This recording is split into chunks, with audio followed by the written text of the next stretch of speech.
In 2015, the National Intimate Partner and Sexual Violence Survey data found 11 million, or 43.2% of females, reported their first completed or attempted rape occurred prior to age 18.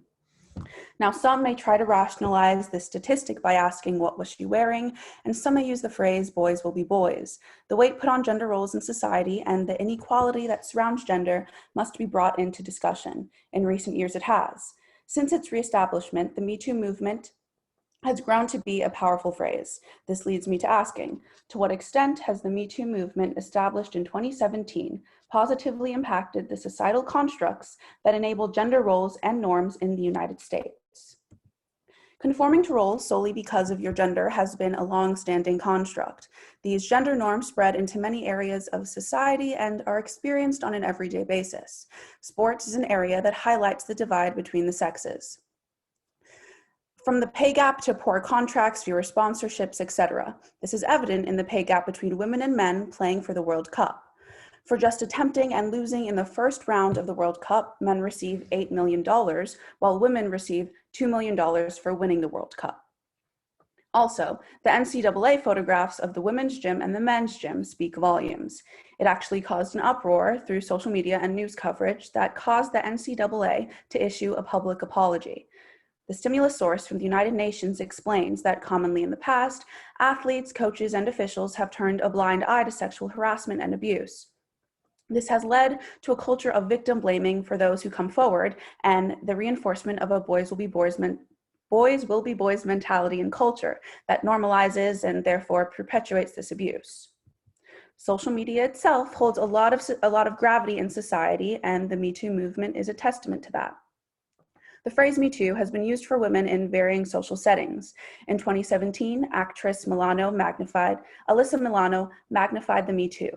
Milano's actions came in response to a number of women in Hollywood opening up about their experiences, many involving sexual harassment at the hands of the film producer Harvey Weinstein. This hashtag has blossomed into an umbrella of topics that range from sexual assault to gender roles, feminism, and more. Here we see the impact of the hashtag, the 3.2 billion reach, the 5.8 billion impressions, and the 1.2 million mentions. This movement has sparked change in high-level courts as well. The rape kit backlog, or a rape kit sitting on a shelf, is a symbol of a survivor that has been disregarded. This slide shows a table of untested rape kits in states. Here we see there are 155,000 untested rape kits in the US, and 12 in states are unknown. Without the Me Too movement, this injustice would most likely not have been brought to light.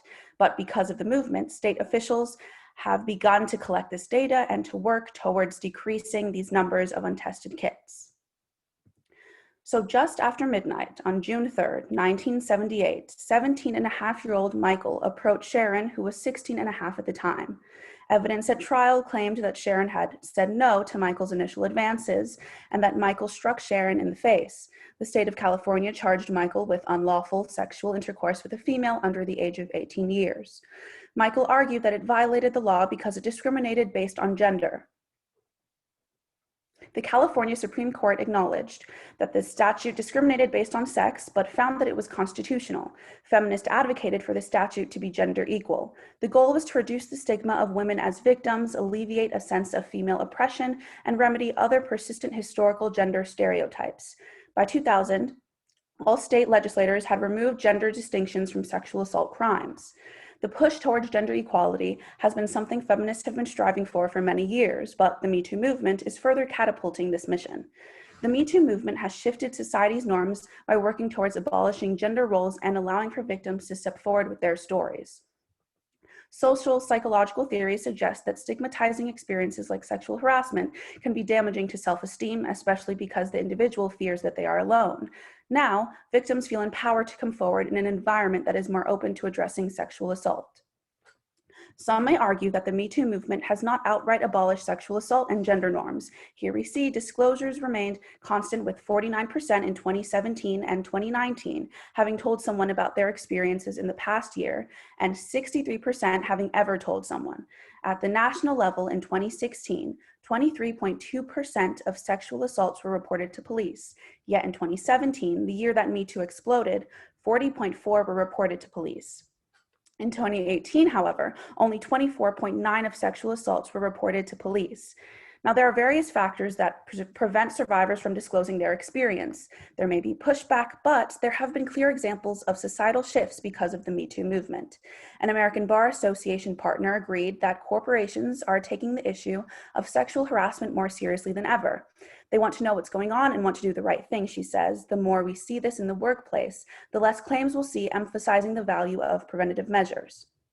And beyond just improving its training, corporate leaders must believe in it to create a culture of change. There is never a simple answer to or a fix to a problem that is deep-rooted in society, but the Me Too movement has sparked conversation.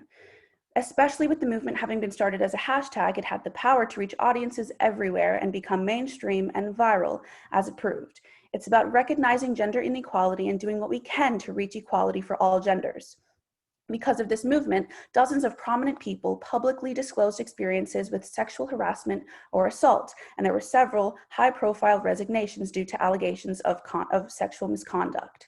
There was and continues to be a continuation of similarly rooted hashtags, such as hashtag Time's Up, hashtag Yes All Women, hashtag Why I Didn't Report, hashtag I Was Blamed, and hashtag I Believe Christine, that engaged people in conversation on social media. Changes were filed against Larry Nassar at Michigan State University. Bill Cosby was convicted. Dr. Christine Blasey Ford testified against Kavanaugh in his Supreme Court confirmation hearings. And the Mute R. Kelly hashtag campaign was followed by the release of the Surviving R. Kelly documentary and formal charges against R. Kelly.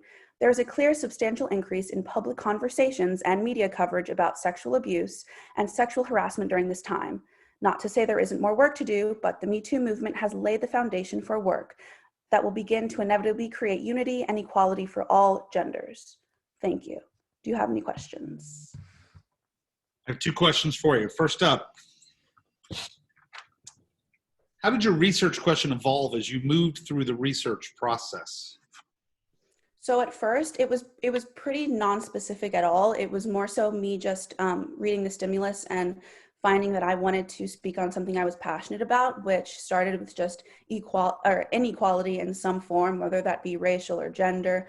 And then over time, as I did research in both of those lanes of like racial inequality and sexual or gender inequality, I just found that as a woman, I think that it would just be really important for me to discuss gender inequality. All right. And if you had more time, what additional research would you do? I would do more research into specific court hearings because the one that I mentioned was really interesting, and I found that fit out of all of the ones that I researched and looked through, it fit really well with my other claims, but it was really interesting, the other ones that I came across as well. So I probably would have tried to incorporate multiple court hearings as well.